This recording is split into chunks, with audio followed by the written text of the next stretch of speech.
اچھا جی، اگلا سوال یہ ہے کہ جی ایک قاتل نے 99 قتل کیے لیکن توبہ کے بعد بخشش ہو گئی، تو اچھا اس کو انہوں نے ریلیٹ کیا ایک اور سوال کے ساتھ بھی. تو بخشش تو مرنے سے پہلے ہو جاتی ہے نا جی. جامعہ ترمذی میں حدیث ہے کہ موت کے غرغرے سے پہلے پہلے اللہ تعالیٰ توبہ قبول کر لیتا ہے. اور سورۃ الفرقان کی آیت نمبر 70 ہے، جو دنیا کی زندگی میں شرک سے بھی توبہ کر لے اللہ اس کے گناہوں کو بھی نیکیوں سے بدل دے گا. شرک سے بڑا تو کوئی گناہ نہیں ہے نا، شرک بھی مرنے سے پہلے معاف ہو جائے گا. اور مرنے سے مراد ہے موت کے غرغرے سے پہلے. اگر ایگزیکٹ نزع کے عالم میں کوئی توبہ کرے وہ توبہ قبول نہیں. اسی لیے میں کہتا ہوں کہ جن لوگوں کو بلڈ کینسر ہو جاتا ہے یا کسی کے کڈنی فیل ہو جاتے ہیں یا کوئی ایسا ایشو ہو جاتا ہے کہ وہ مریض سے پھر وہ بیماریاں چھپا رہے ہوتے ہیں، گورا نہیں چھپاتا، وہ تو ڈائریکٹ مریض کو بتا دیتا ہے. ہمارے لوگ چھپاتے رہتے ہیں، یہ بڑا ظلم کرتے ہیں. ایک بندے کو اگر بلڈ کینسر یا کوئی اور کینسر ڈکلیئر ہو گیا اور ڈاکٹر کہہ رہا ہے 3-4 مہینے نکالے گا، تو ابھی اس کا نزع کا عالم شروع نہیں ہوا. آپ اس کو بتا دیں کہ بھائی اب تمہاری لائف اتنی ہے، تاکہ وہ توبہ تو کرے یار، اس کی بخشش ہو جائے گی، اس کی تو موج لگ جائے گی. بتا دینا چاہیے اس کو، بالکل نہیں چھپانا چاہیے. چھپا کے یا تو آپ اس کو 4 مہینے کو 4 سال نہیں کر سکتے. یہ تو اسٹیبلش ہے کہ کینسر کے مریض کتنے عرصے تک جی سکتا ہے. اگر وہ 3rd یا 4th سٹیج کا کینسر ہے، اس کو فوراً بتائیں اس کو، تاکہ وہ توبہ کر لے. نزع کے عالم میں توبہ نہیں ہے. وہ قرآن حکیم میں الآن، اب توبہ کی تو نے.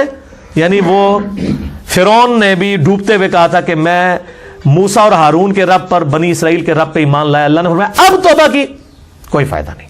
توبہ غرغرے سے پہلے پہلے ہے، نزع کے عالم سے پہلے پہلے، تب توبہ قبول ہے. تو اس لیے وہ 99 قتل والا واقعہ بخاری مسلم میں موجود ہے. وہ بڑے ہم نے یعنی کافی دفعہ سنا ہوا ہے. اس میں پھر وہ یہ بھی ہے کہ پھر اس کو اینڈ پہ ایک صحیح عالم ربانی ملتا ہے. وہ کہتا ہے فلاں جگہ پہ اللہ کے نیک بندے ہیں، ان کے پاس جا کے تو اپنی ان کی صحبت اختیار کرو. لیکن چونکہ توبہ جو ہے وہ صرف زبانی سے کہنے کا نہیں ہے، دل کی شرمندگی اور اللہ کی طرف رجوع لانے کا نام توبہ ہے. وہ اس نے کر لی تھی تو اللہ تعالیٰ نے اس کو یعنی معاف فرما دیا اپنی رحمت کی وجہ سے. اور بخاری مسلم میں آتا ہے حالانکہ وہ نیک لوگوں کی بستی سے دور تھا، اللہ تعالیٰ نے اس کو زمین کو سمیٹ دیا. وہ نہ بھی سمیٹتی بیسیکلی تو وہ توبہ کر چکا ہوا تھا.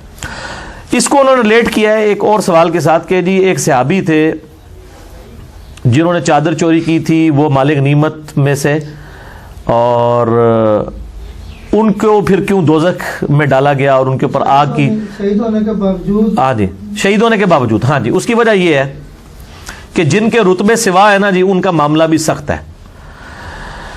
ایک لائق شاگرد جب جو ہے وہ 2 نمبری کرتا ہے نا، تو استاد کو زیادہ غصہ آتا ہے، نالائق کے اوپر اتنا غصہ نہیں آتا. یہ دنیا کا بھی رول ہے. یہ واقعی صحیح مسلم میں حدیث ہے کہ مدعم نامی ایک غلام تھا. یہ بخاری میں بھی ملتی ہے، مسلم میں ذرا ڈیٹیل سے ہے. غزوہ خیبر کے موقع پر ایک نامعلوم تیر اسے لگا اور وہ شہید ہو گیا. نبی علیہ السلام کی سواری کا کجاوا کسا کرتا تھا، آپ صلی اللہ علیہ وآلہ وسلم کو سفر و حضر میں وضو کرواتا تھا.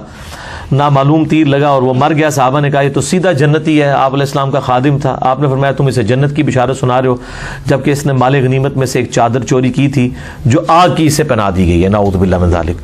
اور صحابہ کہتے ہیں جب آپ صلی اللہ علیہ وآلہ وسلم نے یہ بات کی تو اگر کسی نے کوئی ایک تسمہ بھی اٹھایا تھا نا مال غنیمت میں سے، ایک رسی بھی، اس نے بھی لا کے بیت المال میں دوبارہ جمع کرا دی کہ یار یہ معاملہ اتنا سخت ہے. جن کے اوپر حق زیادہ واضح کیا جاتا ہے نا، ان کے اوپر پھر معاملات بھی زیادہ سخت ہو جاتے ہیں. اسی لیے آپ دیکھیں کہ قرآن حکیم میں آیا ہے نبی کی بیوی ہو تم عام عورتوں کی طرح نہیں ہو، اگر تم نے بے حیائی کی تو تمہیں دگنا عذاب دیا جائے گا.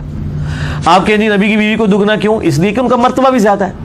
اسی طریقے سے اگر ایک شخص نے نبی علیہ السلام کی صحبت کی ہے، اس کے باوجود وہ اس قسم کی ہیرا پھیریاں کر رہا ہے، تو اس کے اوپر پھر اللہ تعالیٰ کا معاملہ سخت ہے. ایک تو یہ جواب ہو سکتا ہے. دوسرا یہ بھی ہو سکتا ہے کہ وہ ظاہری طور پر ایمان والا ہو، اندر سے اس نے ایمان نہ لایا ہو، لیکن یہ بعید ہے.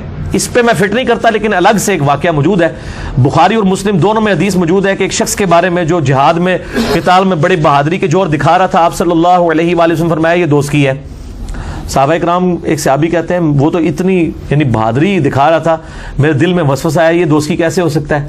میں اس کے پیچھے ہو لیا. اینڈ پہ میں نے دیکھا کہ اس بندے نے زخموں کی تاب نہ لا کر خودکشی کی اور اپنے آپ کو ہلاک کر لیا.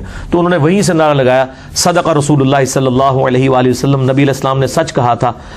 اور نبی علیہ السلام کو آ کے کہا کہ اس نے خودکشی کر لی. تو آپ نے فرمایا بلال اٹھو اور اعلان کر دو کہ آخرت کا جو دار و مدار ہے وہ خاتمے کے اوپر ہے. اگر کسی نے خاتمے کے وقت ایسا برا عمل کر لیا ہے تو ظاہر ہے اس کا پچھلا سارا معاملہ جو ہے وہ 0 سے ملٹیپلائی ہو جائے گا. تو وہ چونکہ اس نے خودکشی کی تھی اس کی وجہ سے اس کو دوزخی کہا گیا.